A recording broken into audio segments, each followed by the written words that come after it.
নেপালের পরিস্থিতি আরও উত্তপ্ত। জেল থেকে পালালো শত শত কয়েদি, জনসাধারণকে ঘরে থাকার নির্দেশ।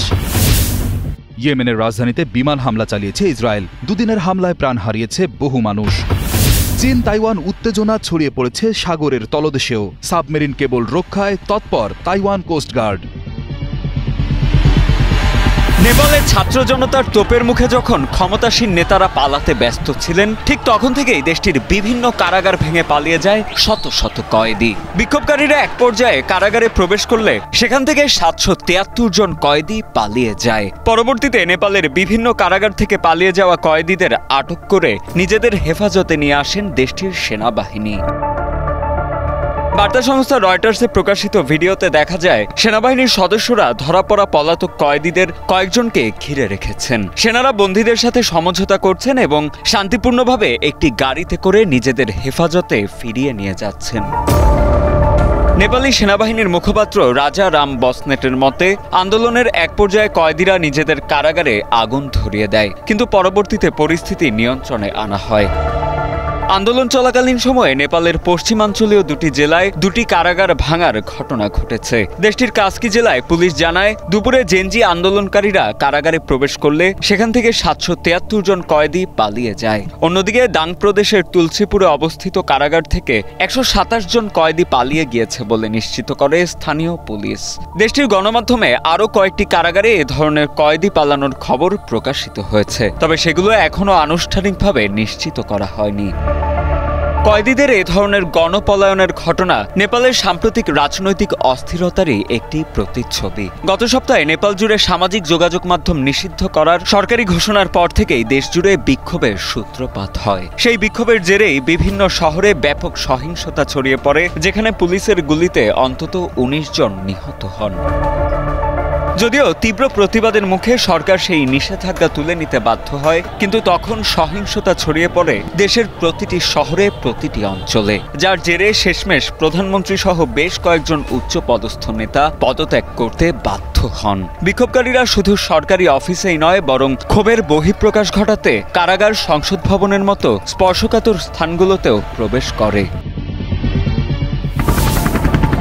ছাত্র জনতার তোপের মুখে নেপালের সরকার পতনের পর দেশটির সার্বিক পরিস্থিতি যেন ক্রমশ উত্তপ্তই হতে চলেছে। কারাগার থেকে পালিয়ে যাচ্ছে শত শত কয়েদি, প্রকাশ্যে মারণাস্ত্র হাতে নিয়ে শহরের পথেঘাটে ঘুরে বেড়াচ্ছে দুষ্কৃতিকারী। রাজধানী কাঠমান্ডু সহ দেশের বিভিন্ন শহরে দেখা দিয়েছে ব্যাপক বিশৃঙ্খলার শঙ্কা। এমন পরিস্থিতিতে অন্তর্বর্তী সরকারের নেতৃত্ব নিয়েও দেখা দিয়েছে টানাপোড়েন। 10 সেপ্টেম্বর রাতে এক প্রতিবেদনে এ তথ্য জানিয়েছে সংবাদ মাধ্যম হিমালয়ান টাইমস।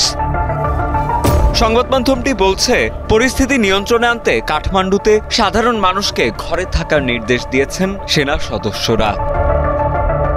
টানা দুদিনের সহিংস বিক্ষোভে সরকার পতনের পর শহরের প্রতিটি সড়কে মোতায়েন করা হয়েছে সেনা। মূলত আন্দোলনকারীরা সরকারি ভবনে আগুন দেয়ায় এমন পদক্ষেপ নেওয়া হয়েছে বলে জানা যায়।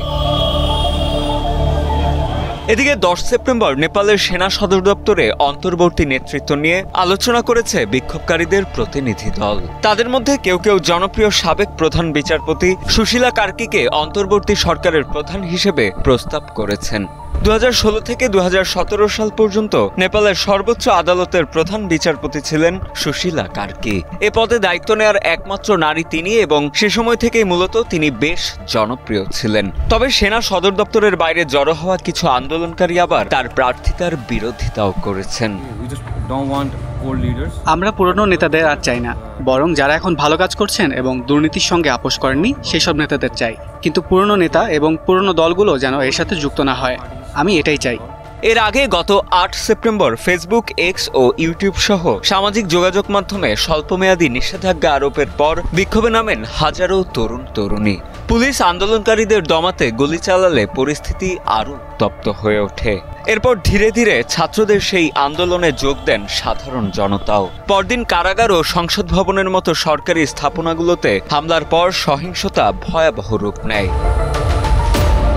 নেপালের স্বাস্থ্য মন্ত্রণালয়ের তথ্য অনুযায়ী বিক্ষোভে 2 দিনে অন্তত 25 জন নিহত ও 600 জনেরও বেশি মানুষ আহত হয়েছেন। ছাত্র জনতার তোপের মুখে সরকার পতনের পর পরিস্থিতি নিয়ন্ত্রণে আনতে সর্বোচ্চ প্রচেষ্টা চালিয়ে যাচ্ছে দেশটির সেনাবাহিনী। আকাশসীমা লঙ্ঘনের অভিযোগে রুশ ড্রোন ভূপাতিত করার দাবি করেছে পোল্যান্ড। এরপরও আকাশে তৎপর অবস্থানে ঘুরছে পোলিশ F-16 এবং ডাচ F-35 এর মতো অত্যাধুনিক যুদ্ধ বিমান। একই সাথে অনাকাঙ্ক্ষিত প্রবেশ রুখতে তটস্থ শক্তিশালী আকাশ প্রতিরক্ষা ব্যবস্থা। সম্প্রতি পোল্যান্ডের সামরিক কমান্ড এক বিবৃতিতে জানায়, ন্যাটো এবং নিজস্ব আকাশ প্রতিরক্ষা ব্যবস্থা ব্যবহার করে রুশ ড্রোন সদৃশ্য বস্তুটি চিহ্নিত ও ধ্বংস করার অভিযান চালানো হয়। তবে ভূপাতিত বস্তুটি খুঁজতে এখনো সেনা সদস্যরা মাঠে কাজ করছেন। পোডলাস্কি, মাজোউইকি এবং লাভলিন অঞ্চল হামলার সর্বোচ্চ ঝুঁকিতে আছে উল্লেখ করে পুলিশ সেনাবাহিনী জনগণকে ঘরের ভেতরে থাকার আহ্বান জানিয়েছে। এছাড়া সেই বিবৃতিতে আরও বলা হয়, কর্তৃপক্ষ পরিস্থিতি নিবিড়ভাবে পর্যবেক্ষণ করছে এবং যে কোনো ঘটনার তাৎক্ষণিক জবাব দিতে প্রস্তুত আছে সেনাবাহিনীর অপারেশনাল কমান্ড।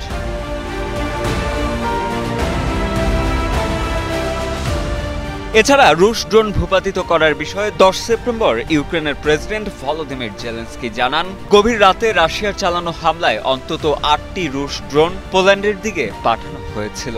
সেই হামলার প্রতিক্রিয়ায় পোল্যান্ড তার আকাশসীমায় প্রবেশ করা ড্রোনগুলোকে গুলি করে ভূপাতিত করে। পোল্যান্ডের এই পদক্ষেপকে রাশিয়া ইউক্রেন যুদ্ধে ন্যাটো জোটের কোনো সদস্য রাষ্ট্রের পক্ষ থেকে প্রথম সরাসরি সামরিক হস্তক্ষেপ হিসেবে দেখা হচ্ছে। পুলিশ বিমান বাহিনী ঝুঁকিপূর্ণ বস্তুর বিরুদ্ধে অস্ত্র ব্যবহার করেছে এবং তারা ন্যাটো কমান্ডের সঙ্গে যোগাযোগ বজায় রেখেছে।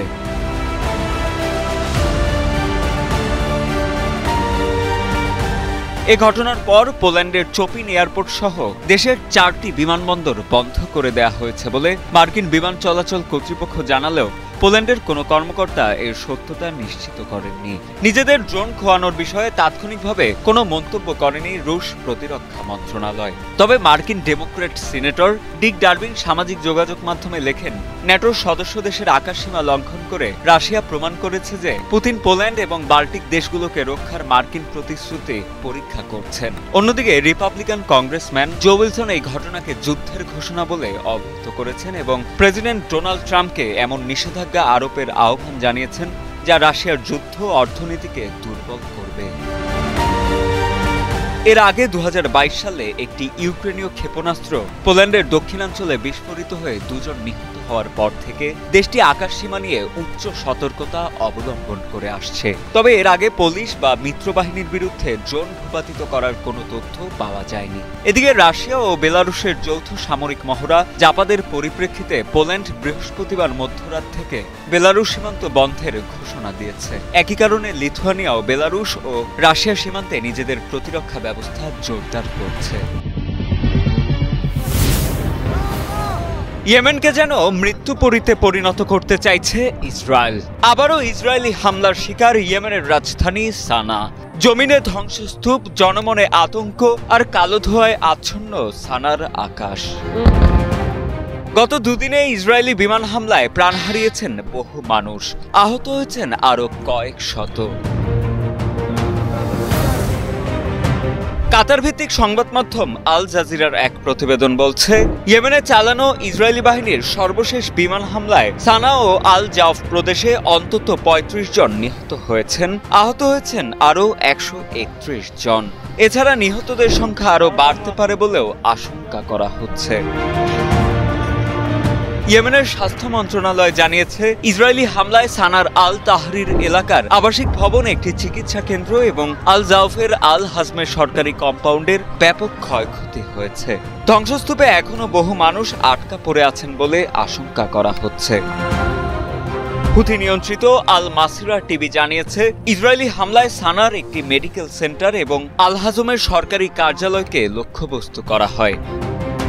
এ ঘটনার পর ইসরায়েলের এই হামলার বিরুদ্ধে প্রতিবাদ করে সানা বিশ্ববিদ্যালয়ের শিক্ষার্থীরা। কাতারের দোহায় চালানো হামলারও নিন্দা জানান তারা। বিক্ষোভকারীদের মতে, ইসরায়েল কোনো আন্তর্জাতিক আইন বা চুক্তিকেই সম্মান করে না। এদিকে ইসরায়েলি বাহিনী এক বিবৃতিতে জানিয়েছে, তারা সানা ও আল জাউফে হুথি গোষ্ঠীর সামরিক লক্ষ্যবস্তুতে হামলা চালিয়েছে। হামলার মূল লক্ষ্য ছিল হুথিদের সামরিক শিবির, জনসংযোগ সদর দপ্তর এবং একটি জ্বালানি সংরক্ষণাগার। এছাড়া ইসরায়েলি প্রধানমন্ত্রী বেনিয়ামিন নেতানিয়াহু হুঁশিয়ারি দিয়ে বলেন, রামন বিমানবন্দরে হুথিদের ড্রোন হামলার প্রতিশোধ হিসেবেই ইসরায়েলের পক্ষ থেকে এই হামলা চালানো হয়েছে এবং যারা তাদের আক্রমণ করবে তাদের খুঁজে বের করে জবাব দেয়া হবে। সাজিদ আনিল, ডিবিসি নিউজ ডেস্ক। চীন তাইওয়ানের ক্রমবর্ধমান উত্তেজনা যেন এখন ছড়িয়ে পড়েছে সাগরের তলদেশেও। চীনের হাত থেকে নিজেদের সাবমেরিন কেবল রক্ষায় সার্বক্ষণিক তৎপর অবস্থানে তাইওয়ান কোস্ট গার্ডের সদস্যরা। গ্রেজন কৌশল ব্যবহার করে এসব গুরুত্বপূর্ণ সাবমেরিন কেবল ধ্বংস করতে চাইছে চীন। এমন দাবিতেই চীন সাগরের বিতর্কিত প্রণালীতে তটস্থ অবস্থানে তাইওয়ান। রয়টার্সে প্রকাশিত ভিডিওতে দেখা যায় তাইনান উপকূলের কাছে টহল দিচ্ছে তাইওয়ান কোস্টগার্ডের একটি জাহাজ। সার্বক্ষণিক সবকিছু তদারকি করছেন জাহাজের ক্রুরা। একই সঙ্গে রাতের আধারে সার্চ লাইটের আলোয় ঘিরে রাখতে দেখা যায় চীনা জাহাজ হংতাই 58-কে। দৃশ্যগুলোতে স্পষ্টতই বোঝা যায় নিজেদের সাবমেরিন কেবল রক্ষায় তৎপর অবস্থানে তাইওয়ান কোস্টগার্ড সদস্যরা। তাইওয়ান কোস্টগার্ডের কর্মকর্তাদের ভাষ্য, চীনের গ্রেজন অনুপ্রবেশ মোকাবিলায় এখন তাদের প্রধান দায়িত্ব হয়ে দাঁড়িয়েছে। সাবমেরিন কেবলের আশেপাশে সন্দেহজনক জাহাজের সংখ্যা বেড়ে যাওয়ায় তাদের কাজের চাপ বহুগুণে বেড়েছে। তাইওয়ান সরকার এর প্রতিক্রিয়ায় সাবমেরিন কেবলে নাশকতার জন্য শাস্তির পরিমাণও বাড়িয়েছে। চীনের এ ধরনের অনুপ্রবেশমূলক আচরণ তাইওয়ানের শান্তি এবং স্থিতিশীলতাকে মারাত্মকভাবে ক্ষতিগ্রস্ত করেছে, কিন্তু আমরা এখন আমাদের সার্বভৌমত্ব বজায় রাখতে, জেলেদের কার্যক্রমের নিরাপত্তা নিশ্চিত করতে এবং আমাদের জলসীমাকে রক্ষা করতে দৃঢ় প্রতিজ্ঞ। কোস্টগার্ডের কর্মকর্তারা আরও জানান, তাদের সীমিত সংখ্যক নৌকা এবং প্রায় 500 জন সদস্যকে প্রায় 7000 বর্গ কিলোমিটার বিশাল এলাকা জুড়ে টহল দিতে হচ্ছে।